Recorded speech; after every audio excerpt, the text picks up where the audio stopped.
What's up, nerds? Welcome back to Radio Free Hammer Hall. And this week, we are doing something a little special. We're going through all of the match play scenarios between the core book and GHB 2018. We've got 18 scenarios for match play now to choose from, which is a lot. We've gone through, we've taken some notes over some beverages previously. And yeah, I've got Daka Dez here with me as always. I brought beer. Yeah, I got my gin. I'm ready to go. So shall we dive right into this? Yeah, let's do this. Lock on me. I'll share this up. Let's get right into this.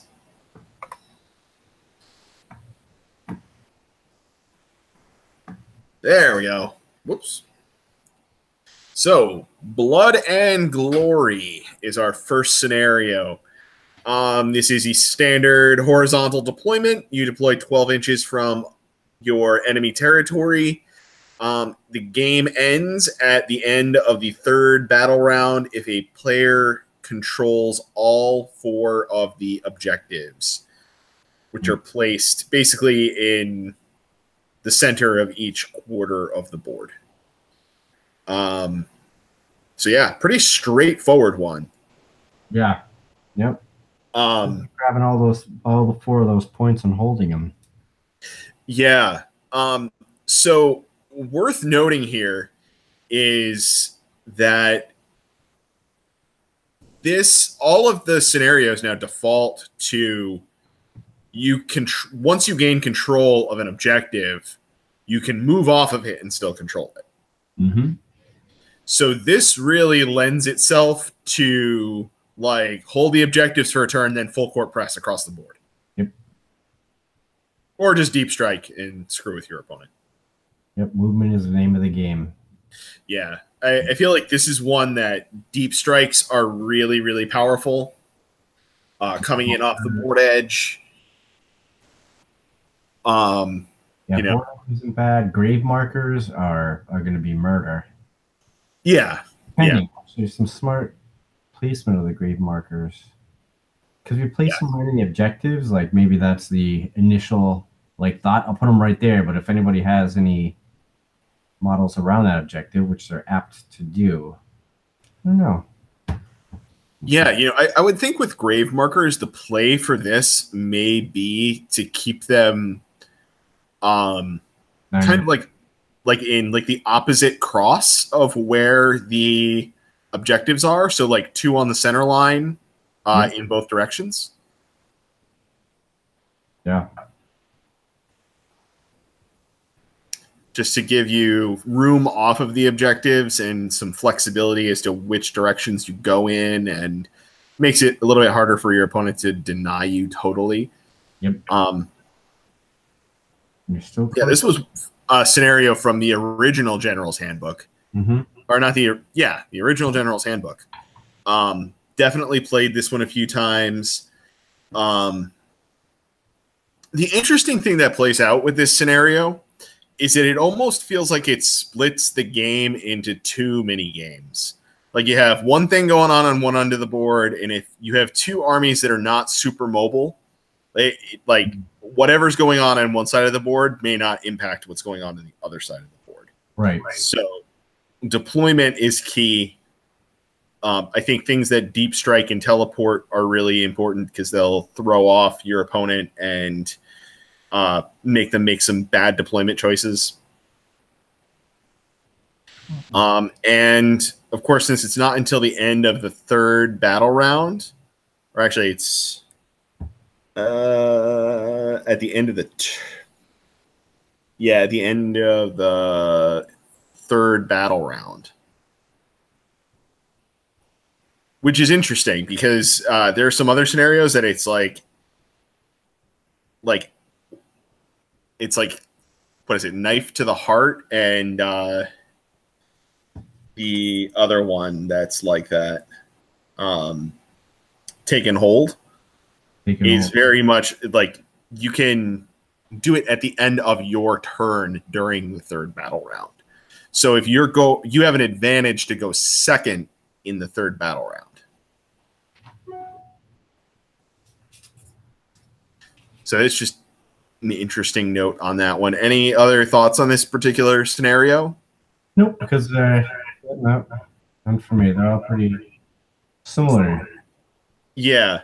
This one is pretty straightforward. I think mobility is really important. Any mobility tricks. Yep. So Escalation. This is, I don't know if this is a second or third version of Escalation at this point. I believe this was in the original. It was, but then they errated it and completely changed it. And I'm not sure if this is the same as the errated version or if this is a new third version of this. I don't know. I wish I had my books in arm's reach so I could quick reference it, but yeah. Yeah. So this is an interesting one. You can deploy your battle line units more than 9 inches away from enemy territory. Behemoths and artillery have to be more than 24 inches from enemy territory, and everything else has to be more than 18 inches from enemy territory, which creates a really weird staggered deployment. The army is going to be all over the place. There's going to be big, giant holes to deep strike into. Yes. That is for absolutely sure. I think there's going to be a lot of armies that are going to be totally screwed up by having their artillery and behemoths forced into the corner. Yep. I know playing Nurgle, like my Great Unclean One's getting forced into the corner, and that's going to be terrible. It's just awful. Like, what does he do first turn? Shuffle, shuffle, shuffle.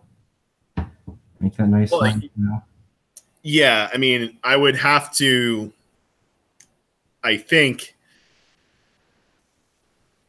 I usually run him with the bell, so he moves 7. Yep. And then run him.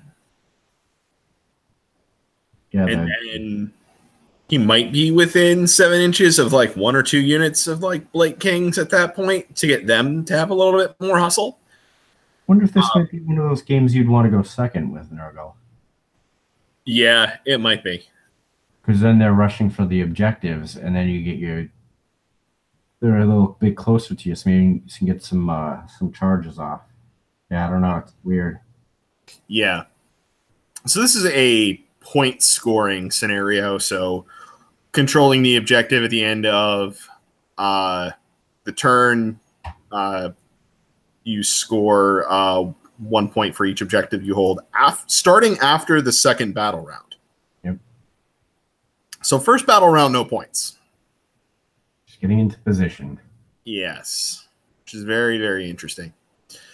I feel like this is a very interesting one to completely screw with players. I think it's probably not going to end up in a lot of tournament packs because of the diagonal deployment. Yeah, nobody likes that. Yeah, nobody likes diagonal deployment. So...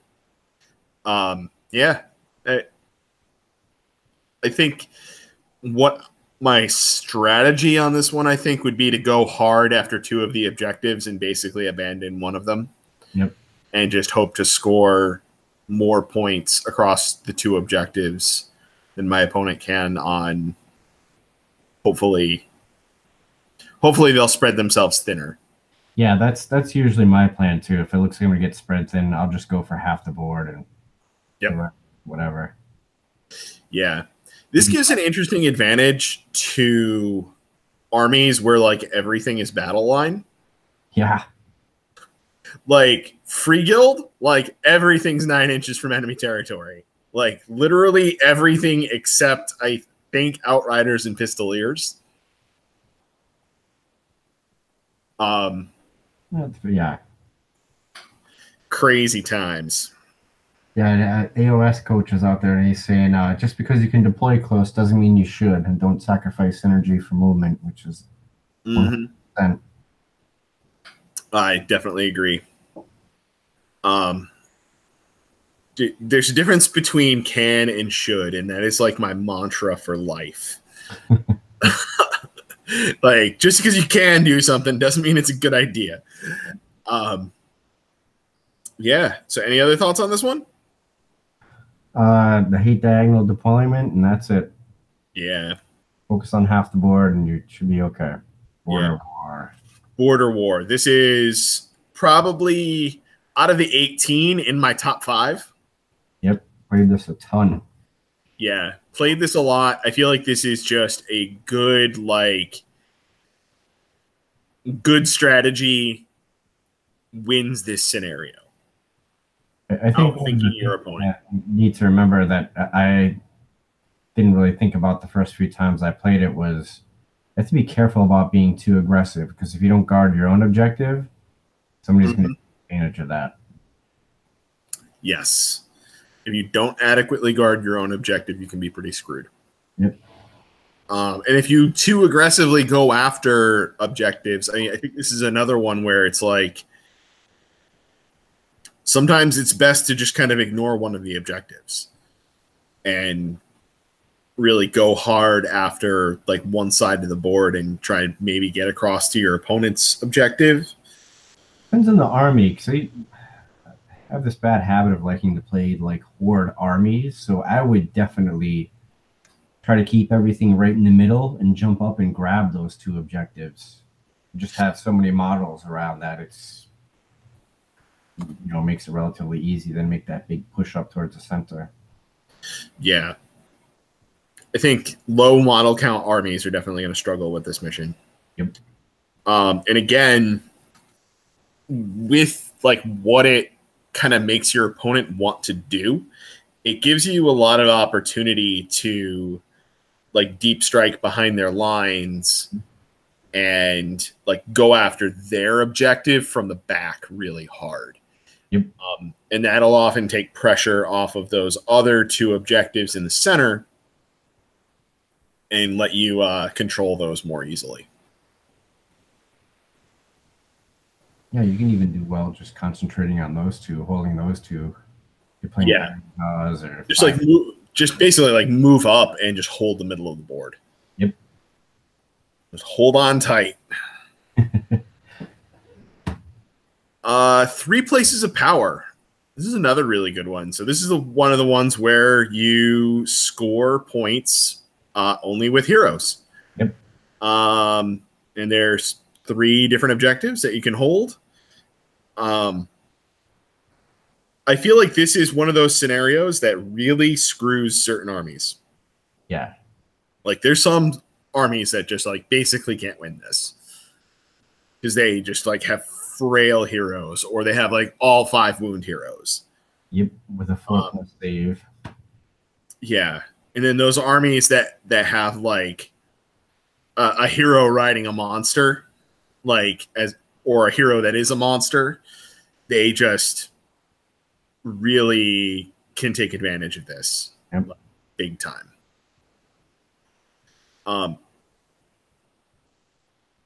The other interesting thing about this one too is that like the points go up each turn that you hold it. Something resilient parked on it. Yeah, it's not just about holding the objective, it's about having one dude hold it forever. Yep. Yeah, and this is another one I think that's like it's very much skewed towards like if you go after 2 instead of all 3, you could be in pretty good shape. Yep. Nurgle's in great shape for doing this. Yeah. I keep thinking about like for Skaven, an Arch Warlock on the Balewind in cover, just sitting there laughing. 2+ rerollable save, 6 wounds. I like that. Yes, this is another one of the scenarios that I really like a lot. Because it really forces you to build your list around this being a possibility. Yeah. And there's some armies that are just like, they're really good at other scenarios, and they're just not that good at this. I think you would have trouble unless you have a lot of generals on Griffins. Yeah. I mean, I think KO probably has a lot of trouble with this mission. Yeah. Sure. I've seen Stormcast struggle with this mission too, because they have a lot of just like 5 wound heroes. And if you're not running somebody on a mount of some sort, it's just dudes with 5 wounds. And they are, most part, 5 wound heroes are shockingly easy to pick off. Yep. Yeah, that's what I think of every time I look at this mission. I'm like, man, Stormcast without trouble. Unless they can apply overwhelming firepower. Mm-hmm. Or if all the objectives are in cover, they might be okay for a couple of turns. Yeah. I don't know. It all depends on what else is going on the board. If you have somebody that's not, cognizant enough to say, I need to kill all the heroes because that's how they're going to score. If you can keep them busy with other stuff, which I've done with Skaven before. Yep. Right. Yeah, there's definitely a big distraction game here. To make your opponent think that something is a problem that really isn't their main problem. Yep. Which is, that if you have like a strong, deep striking force, just like put them in a corner and start marauding across their backfield, and they're going to get really distracted by that. Like really super distracted by that. Yep. Like they're going to start directing firepower into like units that are coming after their backfield that like have absolutely nothing to do with scoring the objectives. Ignore gut rot. Yeah. Until he gets there. Ignore gut rot and his boys is really what I'm trying to say here. Let's see. Gifts from the Heavens. This is another really good one. Yep. Fun. The objectives come down randomly. So it really heavily favors very mobile armies. Mm-hmm. You have to be smart with your deployment too, and take yourself out of the game. Not. Yes. Where can they come down? Yeah. If you make the wrong gamble playing this scenario, you can just be totally screwed. And I've done that before. Yep.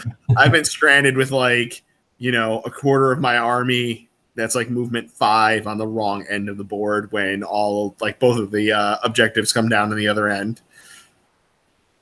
Yep. That's happened. So going back to what AOS coach said, this is one of those where you kind of hang back a little bit, spread out a little bit, see where it's down.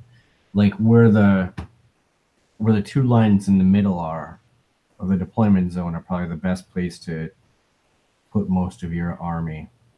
So then you can just split off to either side fast, but still stay kind of central, so you're not touching yourself out. Very true. Or you can just put units down you don't care about that can hide. Yeah. Yep. This is where also like the new version of the Stormcast command trait is really good because you can hold those guys in the Celestial Realm until those meteors come down, and then you know where to put your dudes. Yep, that's definitely the way I would do it if I was playing Stormcast. Yeah. There's not a lot of factions that have that level of flexibility for that. So I think Stormcast is really strong in this particular scenario. Agreed. All right. And this is like one of my least favorite scenarios. What's funny is I played a tournament and I was at top table and it was like the last round. Do you remember that, playing the Bretonia player? Mm-hmm. That was like one of the craziest games. And it was this mission. Mm-hmm. Oh, it was fun. I remember my storm vermin single-handedly wiping out half of his army. Yeah. Did not like that. But yeah, this again, enduring troops and mobility, 100% payoff. Yeah, and I think what I think is a little bit unfortunate about this scenario design is that it really just kind of makes it mostly about killing stuff. Like you just have to kill your way through your opponent's stuff and get to the objective eventually. while protecting your own. Yep. Yep. You can make them feel the pressure right off the bat. Yeah. 330 main units of Volkite Berserkers. I think people are going to get upset. Mm-hmm. Yeah. This one, it just bugs me because this feels the most like just run at each other and kill. Yeah, I hear you. And I just don't like that. I don't like seeing this one rolled up for tournaments. It just kind of bugs me. So that's it for the ones in this book. Then we can switch over to this book for the rest of the scenarios. There we go. And it's like our zoom is not proper on this at the moment, but that's okay. So, Knife to the Heart. This is basically actually the same scenario, except it's a diagonal deployment. Yep. And it being a diagonal deployment makes all the difference because it makes there be actual room for stuff to happen. Yeah, a little bit more maneuvering is probably going to happen here, except for just being clumped up in that center. Yep. Yeah, and those objectives are much further away from the board edges. Yep. But I didn't mention in the last one, but for this one and Take and Hold, you win if you control both objectives at the end of the third battle round or later. So this one is a little less just kill, kill, kill. The way the terrain is laid out on the board can make a big difference for this one. There's a lot of room in the backfield for stuff to deep strike in, and that can be a major problem for some people. And this is one of those scenarios where you're deploying 9 inches away from enemy territory instead of 12. Yeah, a lot of them. Yeah, so this one's fast and furious. You can really reach out and touch somebody really quick with this. Yeah, this is like a really good setup for a pincer move. Yeah. This is like night and day compared to Take and Hold to me. Like, this is a much more interesting scenario because those objectives are so much further away from the board edges and you're starting closer together. So you just have so much more like open space on the board for those deep strikes and ambushes and all of that to come in. And the diagonal deployment means you have like generally wider frontage, so you have more area to cover. Yep. So it's a lot harder for your opponent to like zone off their objective.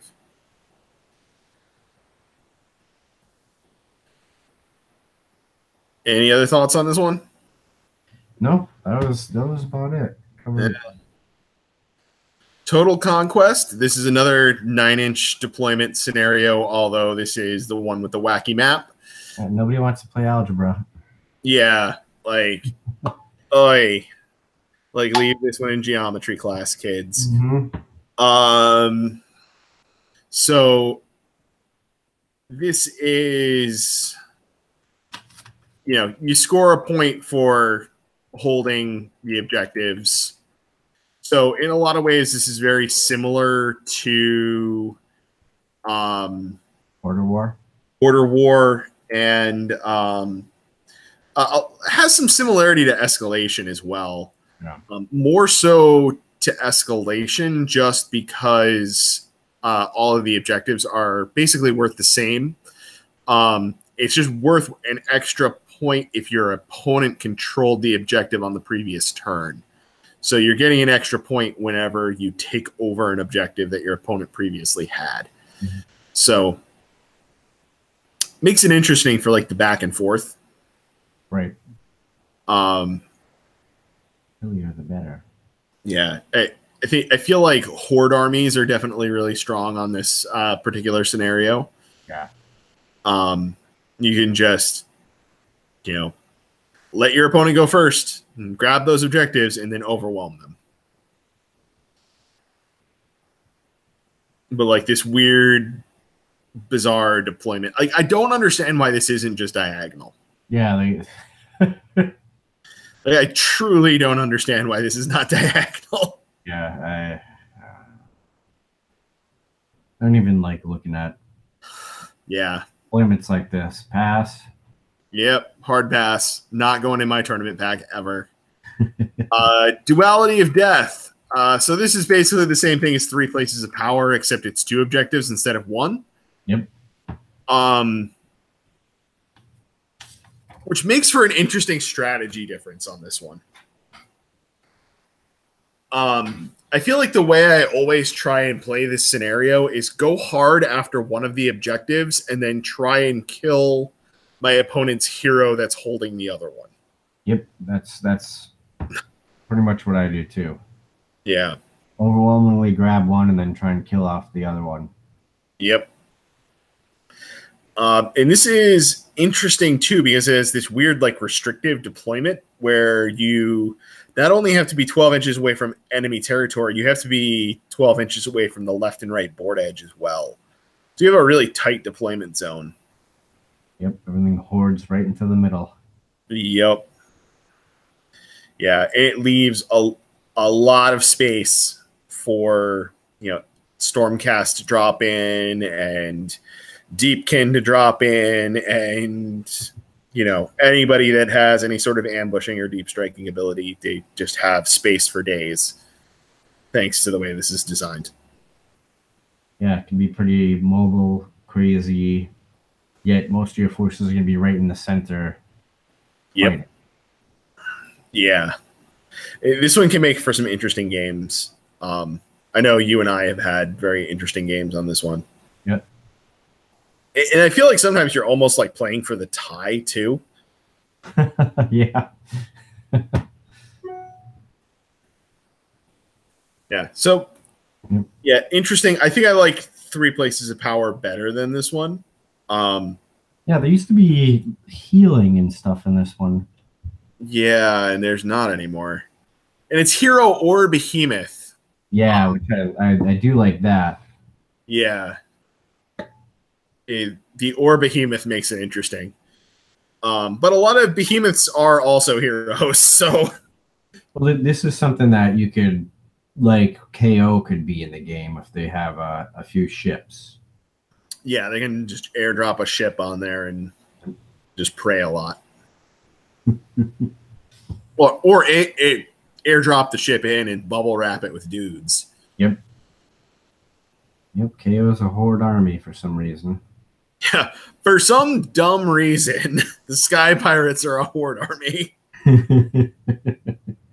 Although I would really love to see somebody run like Min Battle Line and just like Enrin Ringers. Yeah, that would be fun. I'd love to do that with Sky Wardens too. Yeah, well, like riggers and some combination of riggers and Sky Wardens and ships. Yeah, I keep looking at them and thinking I have to do something. All right, so next book. Yeah, Battle for the Pass. This is exactly the same as Border War, except it's turned 90 degrees. Do we really need to say more about it than that? You got more room to deep strike in. Yeah, I mean, there's more backfield to be worried about. Which I think in like AOS 2, with all of the new armies that have come out, all of the different abilities that are available, like something deep striking into your backfield is a major concern everybody needs to think about. It's going to happen most games. Yep. Yes. It is definitely going to happen most games. I mean, and if you look at like what top tier armies there are, like Nurgle's doing it, Fire Slayers are doing it, Stormcast are doing it. The Iron Jaws don't care; they're just running at you. Yeah. Some version of Legions of Nagash can do it with the grave sites. Yeah, the grave sites are really interesting mechanic. Yeah, And for sure. The move for Yeah, this one being narrower makes the fight a lot more interesting in the middle, I think. Mhm. Although, I think just because of like the cumbersomeness of like the 90-degree turn on this scenario, I don't think I've ever actually played this one. Although it is functionally the same thing as Border War. yeah, The scoring is the same, the layout's the same. The only thing that's really different is it's turned 90 degrees, so you have a bigger backfield issue and the board's narrower. Yep. I have to try this one. Yeah. We did it a couple times, but yep. Star Strike. Excellent scenario. So this is similar to Gifts from the Heavens, except we get 3 objectives randomly coming down onto the board rather than just 2. So at the end of the second battle round, or at the beginning of the second battle round, right? Let me actually read this. Second battle round and then the third battle round. Yeah, at the beginning of the second battle round, and then it comes down on the center line, and then in each player's territory in the third battle round. Yep. This is another scenario that really, really heavily favors mobility. Yep, you got to be ready for anything. Yeah. So straying too far from the center can be very dangerous. And again, the ability of the Stormcast to just hold their guys in reserve until those objective markers comes down, that's a huge advantage. You've got to, if you're going to do that, you have to put down some troops that you know are going to stick around. Because if you get wiped off the board, that's it. Mm-hmm. Yeah, I've never really found out, like, other than I feel like move up the board, be conservative, and make sure you kind of keep a lot of your units centrally located. Yep. Beyond that, I'm not sure, like, because the markers come down randomly, it's very difficult to really plan for this. So yeah. I feel like, like good board control of like the center of the table is like the big thing. Because from there you can kind of spread out and move. Yeah, exactly. Like the other one. This is definitely a scenario that can just screw you with randomness. Yeah. It's definitely happened at tournaments. Yep. Another one of my favorite scenarios, Scorched Earth. And this got modified from the previous version. So now that they changed this by now you're setting up 9 inches away from enemy territory instead of 12. So you can put, a wall of guys in front of those objective markers. Right. But your opponent can't just bum rush you and burn them first turn. So the objectives in your opponent's territory, you can choose to raise them if you gain control of them and score D3 points instead of just 1. Excuse me. But then no further points can be scored. So this is a very interesting one. Yeah. I feel like that what I very often try and do with this scenario is be very defensive, hold my own objectives, and go hard at one of the 2 corners on my opponent's side. And once you deny them one of their objectives, it puts them on the back foot. I like to play crazy. I like to burn all mine and then just go for it sometimes. Depends on what army I'm playing. Yeah. Well, you can't burn your own.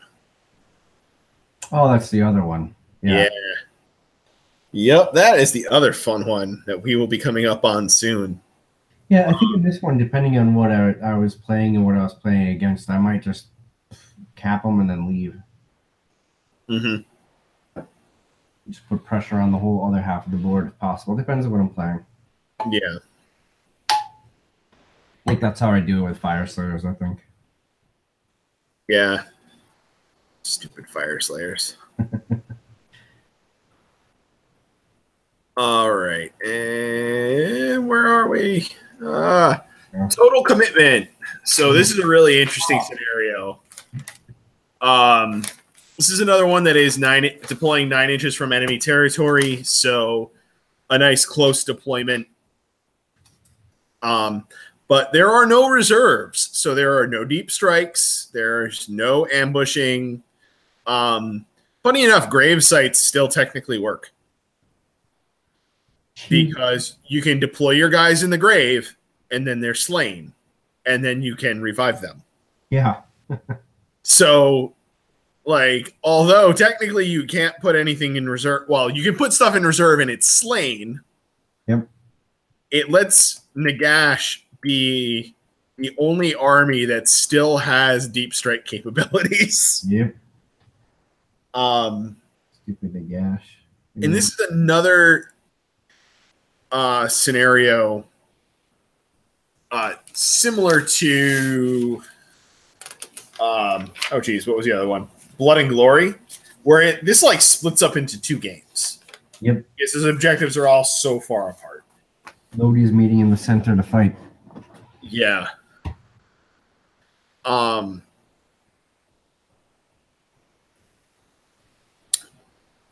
This one is very interesting too because you score 1 point for an objective in your own territory, and you score 3 victory points if you control an objective in your opponent's territory. That's very interesting. So you're highly incentivized to get across the board. Yep. And really, you can like hold off getting across the board for like till like the last turn. Yep. You can, if you can hold on and bunker and then really strike hard on the last turn, you can just grab the game. Like Dispossessed with that the pick. Yep. They can just pop off the board and appear somewhere else right there in the game. And this is one of the reasons I like the Griff Hounds or whatever they're called, the Griff Chargers. Mm-hmm. Because they have that 66 movement, so they can like stay down, help tank something for more, as long as they need to, and then zip across most of the board. Yep, just be like, boop, I'm over here now. Yep. Yeah, and the Knight Vexillor can never be understated. Or the Retributor with Translocation. Yep. So yeah, this one's really interesting. I think because the whole like having some units in reserve in some way is just like such a heavy part of the meta. I think is going to make this scenario very interesting, and you always need to prepare and think about what you're going to do if you're relying on that very heavily. Yeah.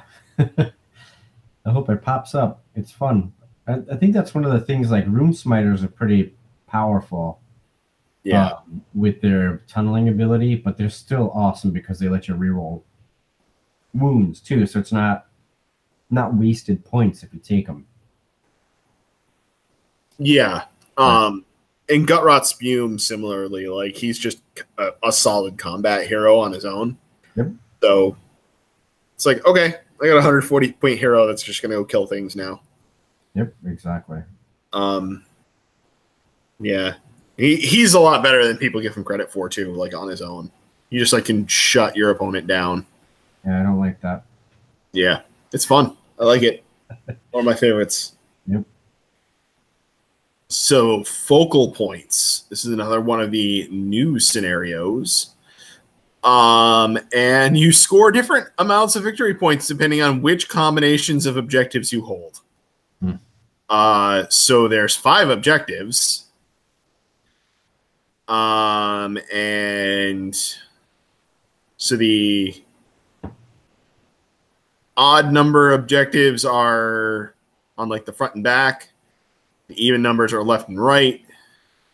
So if you score or if you hold the 2 even number of objectives, you score 3. You hold the 2 odd number of objectives, you score 3. If you hold the central objective, you score 2. And then any other random objectives you hold, you score 1. This is a big mess in the middle again. Yeah. And this is another deploy 9 inches away from enemy territory. It's kind of neat. The diagonal deployment forces you to really go. You have to get into that other person's deployment zone. Yeah. This is not one that I've actually played yet. But I feel like this is just going to be like a mess in the middle. Yep.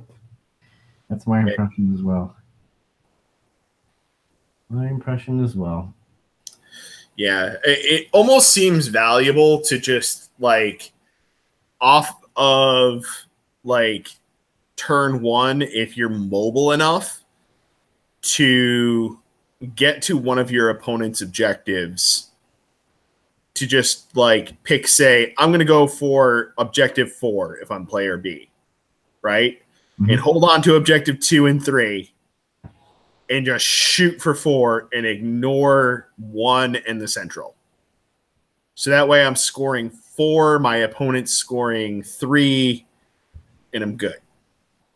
Depends on what kind of deployment shenanigans. Like if it's you playing mobile, I would probably get objective 3 and have gut rot come on, deploy onto the objective 1.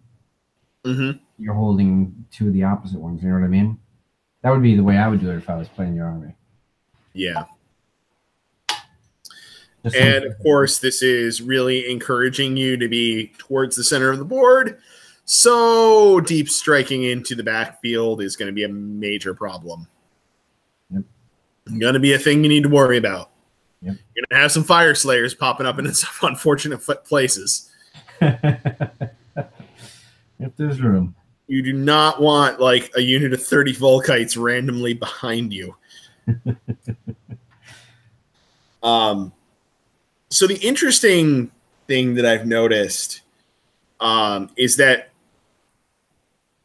out of all of these missions, a third of them have this deployment that's 9 inches away from enemy territory. Yep. So the math always used to be like, like getting across the board 24 inches. Like a third of the time, it's really only 18. So like those armies like Iron Jaws and Khorne that are just foot sloggers going across the board, they've got much better odds of getting across turn 1. I think that's good because I think they're getting shot right off the board before they could do anything. Yeah. All right, so better part of Valor.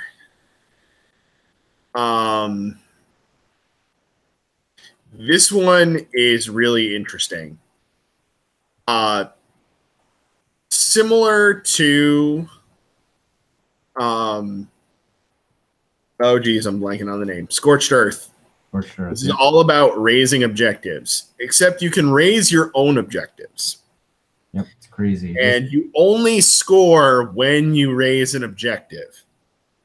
And when you lose control of an objective, your points for that reset. Mm-hmm.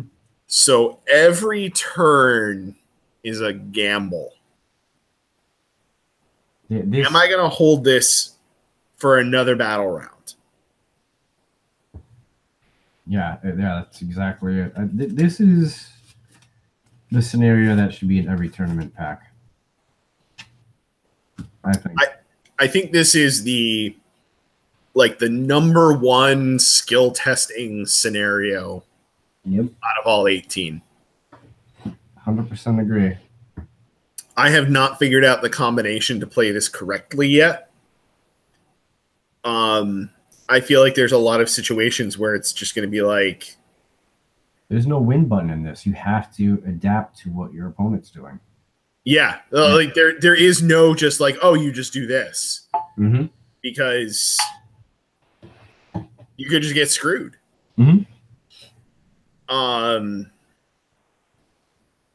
And, you know, like those situations where, you know, you would leave like some like, you know, 80 or 100 point battle line throwaway unit to sit on an objective and just hold it for you. Like, those are huge targets now. Yep. Like that becomes a huge risk. You need to be able to like support all of your units that are holding objectives, 100%. or you need to burn it and run. Yep. So it's very interesting. I want to play this scenario a lot more. Yep, me too. Because realistically, depending on how the game goes, if you hold one objective for the entire game, you score 8 points at the end of the game. So realistically, you can turtle up. You can turtle up around like one objective, or realistically 2 objectives, right? Yep. And you turtle up on those objectives and just kind of disrupt your opponent on the rest. Hopefully, unless they're like, okay, you can have those 2 objectives. I see what you're doing there. And yeah, exactly. And screw you, and I'm getting 32 points. Yep. So you can't. You almost can't. You might be able to turtle on one. Mm-hmm. On one, but you have to be out there knocking units out, or you're in trouble. Yeah. Turtling will only pay off so much. Yeah, if I saw somebody grabbing 2 objectives, fine. I'll get the other 4, and we'll just sit here the whole time. Yeah. The game will be over in 30 minutes. Yeah, and the interesting thing is that you gain control of the objectives at the end of a turn. Yep. So you can't, like, to tag and run, you have to run turn 2. Yep. We're in the second battle round. Yep, you're locked in for a little while. Yeah, it makes certain armies that, like, their instinct is to run across the board. Like, they have to leave stuff behind. Mm-hmm. Can leave their synergies behind. Blades of Corn. Yeah. Iron Jaws. Yep. Pretty badly affected. I think our armies are actually, the Firesighters and Nurgle are pretty good at this scenario. Yes. Pretty good match. It was crazy. Yeah. You know what would be really, really funny on this particular scenario? What's that? Vince's Greywater Fastness army. Just be like, nope, you don't get that objective. Oh, my gun line survived. Oh, you don't get that objective either. Yeah. One of the best ones. It's crazy. Love it. Yeah. I feel like this is just one that is like every tabletop game, I feel like needs a scenario like this that just makes you think this hard. Yep. Yeah. Like if anybody was like, "Oh, Age of Sigmar is a simple game," no. Read this scenario and then explain to me how this is a simple game. It ain't for kids anymore, guys. All right. Next one is shifting objectives. Another very interesting one. And we're setting up 12 inches from enemy territory for this one. 3 objectives. Yep. Centrally located down the center of the board. The interesting thing is that you score, like, you roll a d3 each battle round to determine which objective is going to be worth 3 points that turn.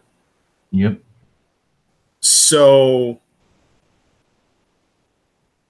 you can't just win by taking 2 of the objectives and sitting on them.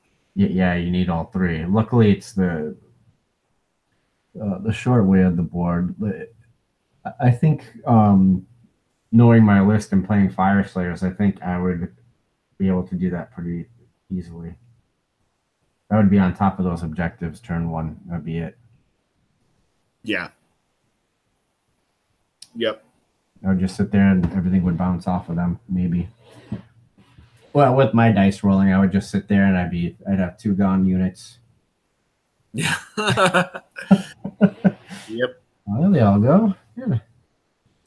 Yeah. So this one is this is interesting because it has the sort of randomness that Star Strike and Gifts from the Heavens have, that like die rolls on where objectives go.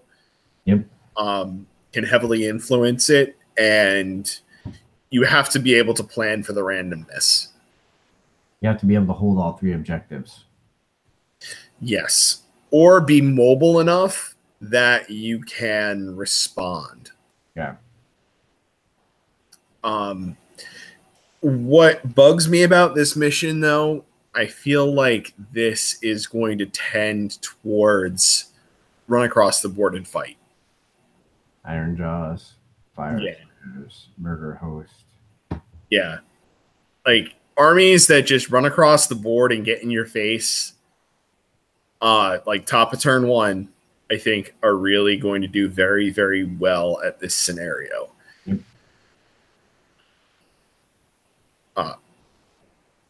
And stuff that's just maim, kill, burn is going to do very well at this scenario. High body count is going to do well at this scenario. Yes. So, I mean, I think it's a fun idea. I think it's one of like the ones that are less interesting for competition. Yeah. You'd just be throwing the Iron Jaws a bone with this one. Yeah. Yeah, it's like, okay, Iron Jaws win. Mm-hmm. Back it up. It's good. Yeah. Fire Slayers win. Let's back it up. All right. Places of Arcane Power. This is basically a diagonal version of 3 Places of Power, except only wizards and heroes with artifacts can hold the objectives. That's another one, that list building. Yeah. I mean, there are some lists where you will have one guy that can score points. Yep. And he may be a 5-wound hero with a 5-up save. Not going to be good. Yeah, it's going to be very bad. This one forces you to build your list in certain ways. Briceful Solomon will be giggling at this one. Okay. And what's really interesting is that a lot of wizards are very weak. Yeah. Like they tend to be very fragile heroes. So you're going to be in a weird position with this one where I feel like this is going to be very much about killing your opponent's guys that can score points. Yep. Like the other hero ones. Yep. Yeah. This one even more so, though, because I think it's going to tend towards more fragile heroes. Necromancers are going to die. Nagash is not going to die. Nagash and Arcane are going to help fun. Yeah. I mean, like the all-stars of this are like Nagash, Archon, Great Unclean One, Archeon. Is Alario a wizard? Yeah. She is? Yeah. So Ariel does well. Your wizards on a mount are going to do really well. And if you throw an artifact on a hero on a mount, they're going to do really well. Yeah, Alario, 100% mage. Just verified. Yeah. Sorry, wizard. She's a wizard. Wizard, mage, whatever. Yep. Same difference. We all know what everybody's talking about. Yeah, this one is going to be very interesting. I think this is going to definitely I think there's going to be people that build their list and don't really think about this scenario, and then it's going to pop up in a tournament pack after their list is submitted, and they're going to be screwed. Yeah, and that's the thing I keep thinking about with Zombie Lord on Zombie Dragon with the Eternal Amulet is going to be tough to move too. Yeah. But I think with all these different scenarios that TOs know how to pull from, it's going to be hard to build an all-comers list. Yeah, it's getting harder and harder. Yeah, and who loses this too? Is Fire Slayers? How many mages do they have? KO? How many mages do they have? Yeah. You have to start building with lots of battalions. Yeah, yep. Corn. I think Corn is fine because Corn tends to run at least one battalion, often two. Yeah, so I mean, you do rely on artifacts. You don't have any wizards. Yeah, and most of Corn's dudes that you throw artifacts on are there to fuck you up. Yep. So I think Corn doesn't really worry that much about this particular one. I think Stormcast can do really well too. Yeah. Well, it depends on what build of Stormcast. What's up? It depends on what build of Stormcast. Yeah. If it's all 500 heroes are in trouble, but if it's you're bringing Star Drakes or mounted, yeah, you're gonna do okay. Yeah, brought extra battalions and artifacts. And then the most complicated scenario that they have ever created. The Relocation Orb. So basically there's one objective and you roll dice every turn to determine what path it follows, and it can move multiple times and end up like moving all across the board. This one's really interesting. Yeah, I'm actually excited to play it. I haven't played it yet. Yeah. And it has to be, again, a hero with an artifact or a wizard. Or a unit with... Oh, wait, no. A hero with an artifact or a wizard counts as a unit with 20 models for purposes of controlling objectives. Yep. So this is, again, skewing towards heroes with artifacts and wizards. I think I like this scenario in terms of, like, I think this is a really cool design. I like where they're going with this. But it seems more for narrative than competitive match. Yeah, like this just seems like a narrative play scenario. And that just like, that just kind of like, it doesn't feel like this is fair for match play. AOS coach said it's the best scenario. It's his favorite. I mean, I think it would be a lot of fun. Yeah. It would be tremendous fun. I would gladly play this any day of the week that is not a day I'm playing at a GT. Yep. Like, that's basically how I feel about it. Like, you know, and maybe there's something to it because I don't think either one of us have played this yet. So maybe there's something to it that we don't know. I feel like with the way the paths are designed, it's very possible that like that orb can get just caught in one end of the board for the whole game.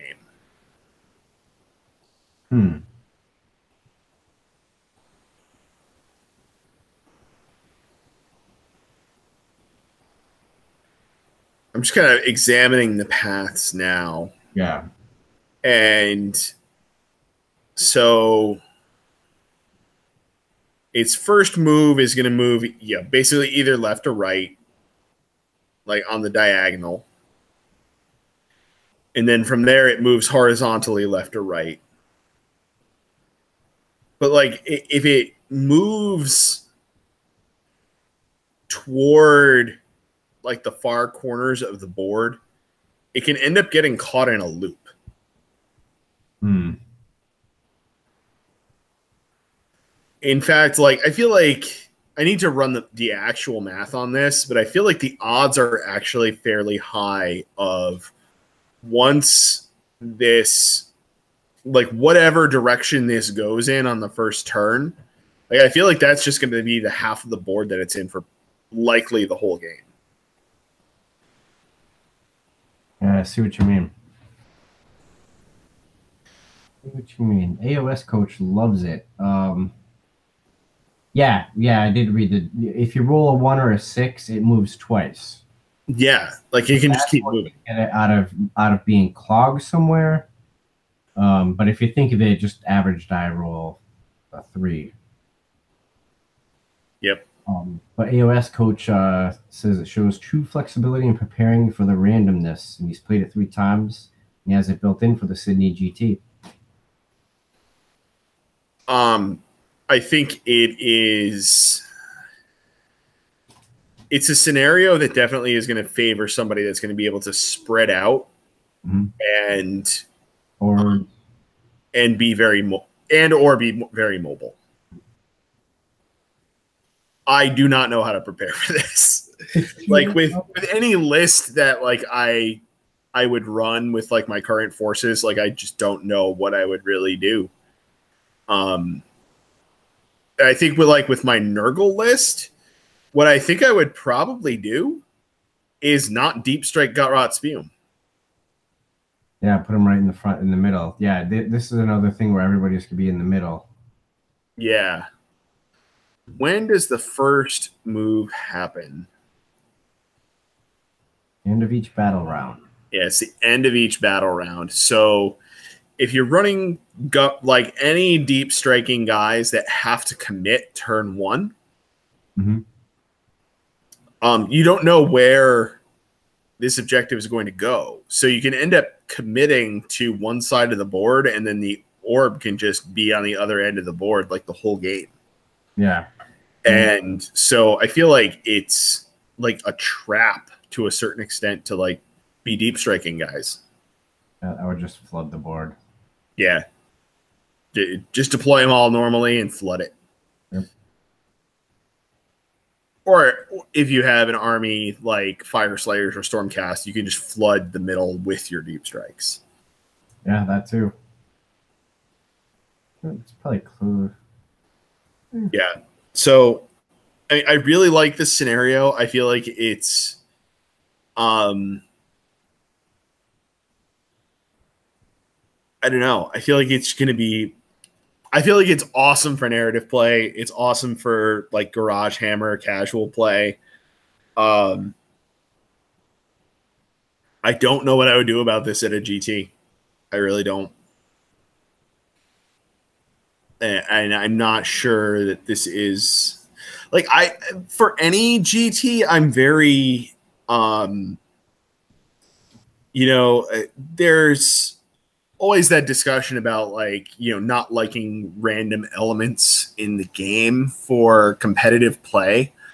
And I feel like the one place where I actually agree with that general concept is scenarios where the objectives are randomly located. I feel like that it does not lend itself as well towards being about good play and can end up being about good luck. Yeah, maybe. But then again, like, no good plan survives the battle. Right. So I don't know. I don't know about that mission. That's the one when I was reading through all the missions, I was like, I don't know. I felt like it had a narrative bent to it, but maybe we're missing something. Maybe we actually need to try it, see what's up.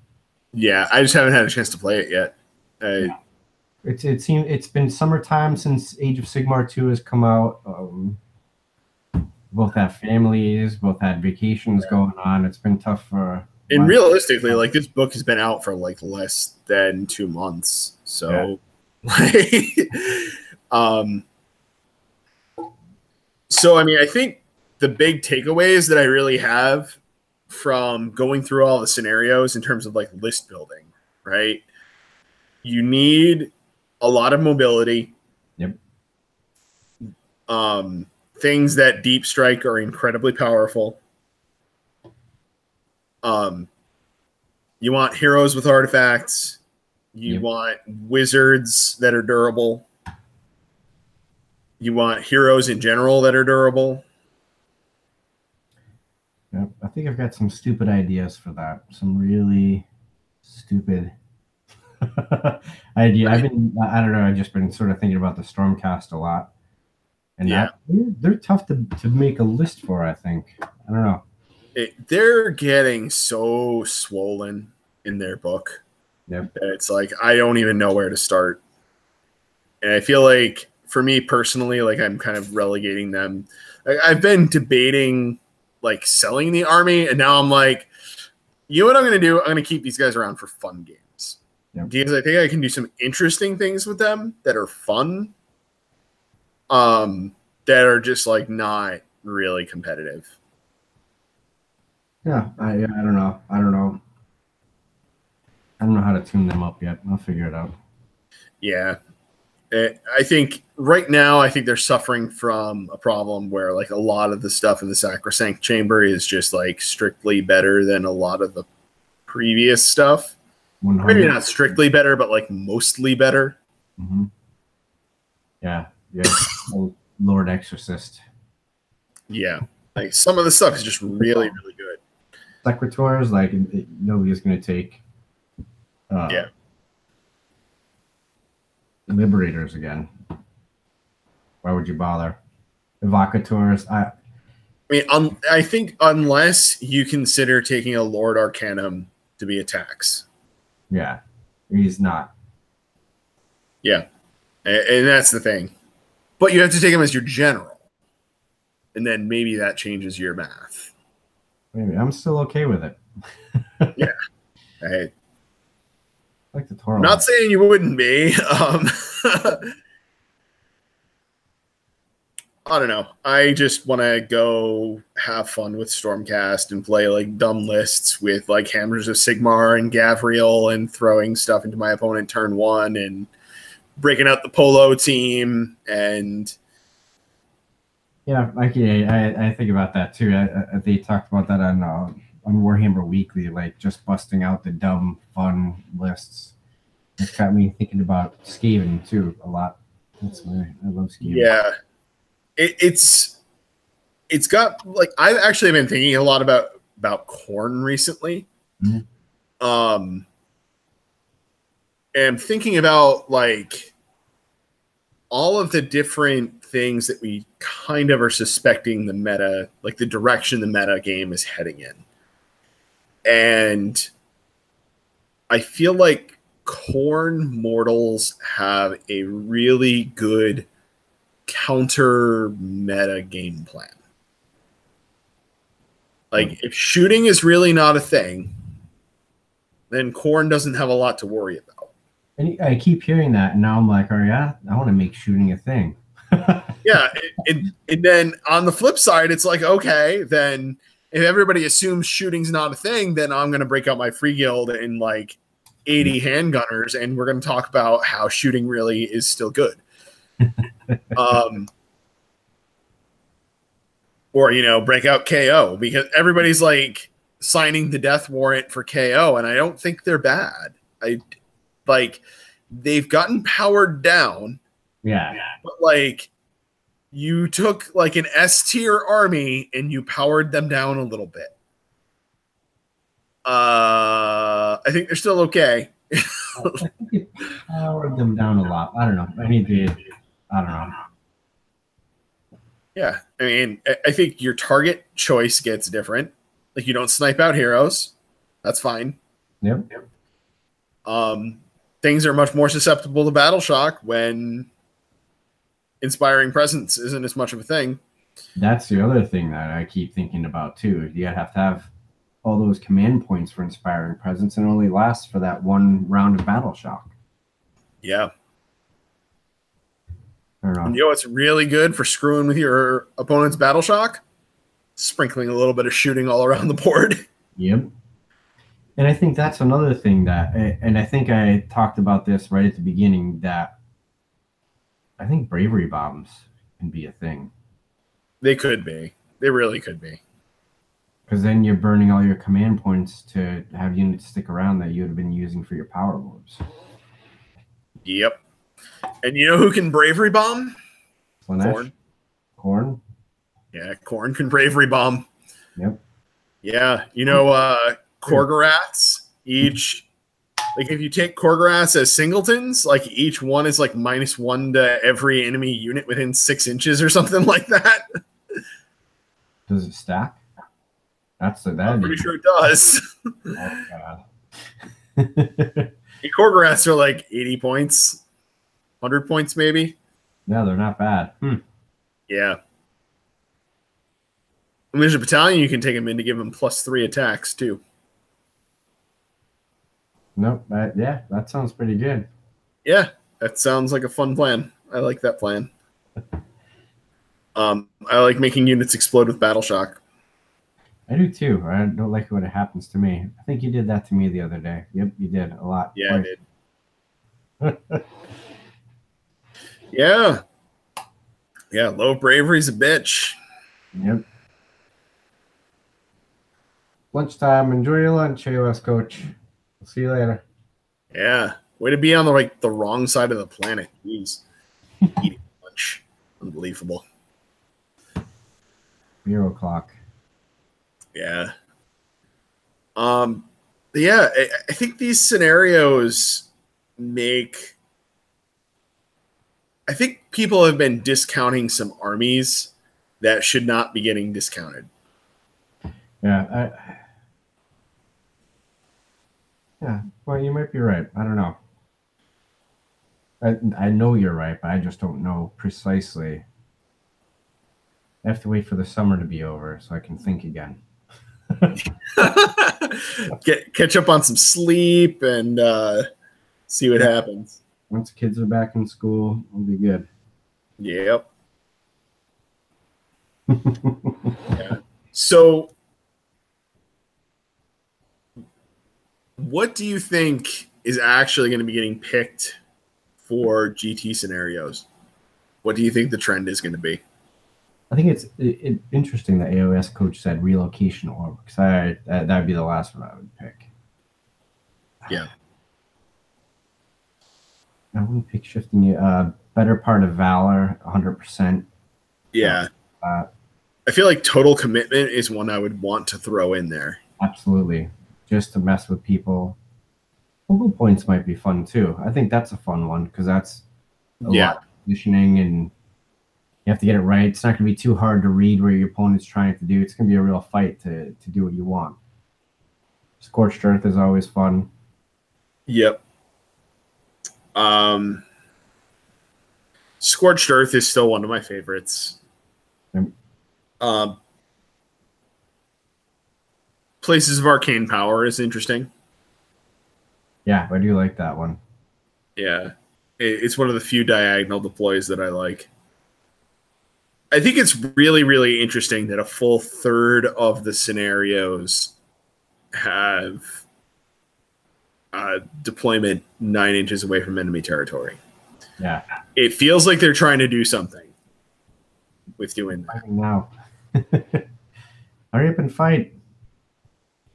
Well, not just hurry up and fight, but it's like it's giving a weird edge to certain armies that wouldn't otherwise have that edge. Yeah, like I mean, maybe that's another kick for the gunline armies. Is those other, the Iron Jaws are going to be in your face immediately. Yeah, and think about with Nurgle, right? Blight Kings with a Great Unclean one and a Feculent Gnarlmaw conveniently positioned in the middle of the board to give you run and charge.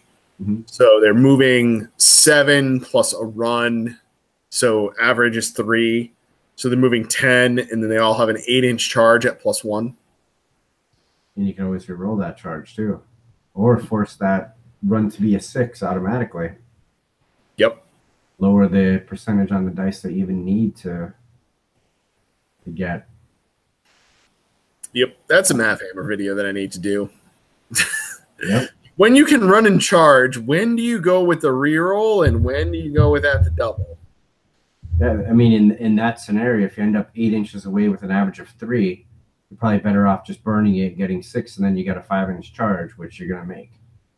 I don't know the exact percentages off the top of my head, but I would gamble on that. Yep. Better than the reroll. Yeah. Although rerolls are so good. Yep.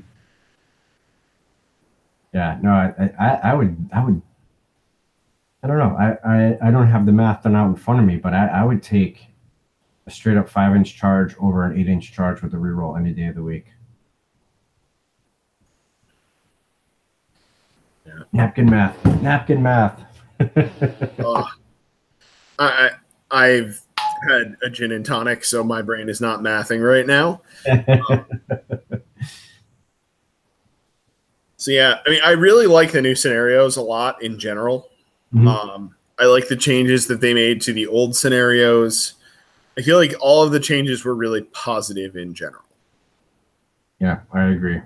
Like, I don't feel like there's any scenario that came away and I'm like, they screwed this up and it was fun before and it's not fun now. Yeah.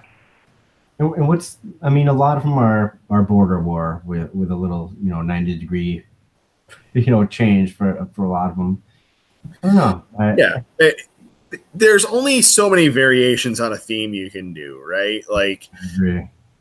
There's a lot that are some variation of 3 places of power. There's a lot that are some variation of border war. There's, that kind of like, what is it? Better Part of Valor and Scorched Earth are very similar. Very fun. Star Strike and Gifts from the Heavens are very similar. So, I mean, there's patterns in the scenarios. So I think they're not horribly, like, although there's 18, there's not really 18 you have to prepare for. Like, there's a few different general concepts. Yep, exactly. Like, there's a few that really, like, they want heroes. There's a few that are like, run at the middle of the board. Take and hold a knife to the heart are basically the same scenario. Turn 45 degrees. There's just a lot of similarity. Within the similarity, there's still variety, which I think is good. So like, they're not playing exactly the same, but there's a lot of variations on a theme. I keep coming back to Translocation Orb.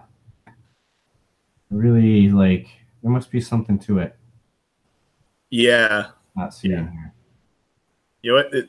That's what, I'm calling it out. That's the next one we're doing. Next game we play, we're playing Relocation Orb. Done. All right. So you have anything else for these scenarios for now? Nope, not for now. I think I'm good. I think we covered. And hopefully we get to play the couple that we haven't and play some other ones some more and revisit things with some more ideas and tips and tricks and stuff like that. Yeah. All right, kids. Well, that is it for now. Hopefully it's been informative. We'll talk to you all later.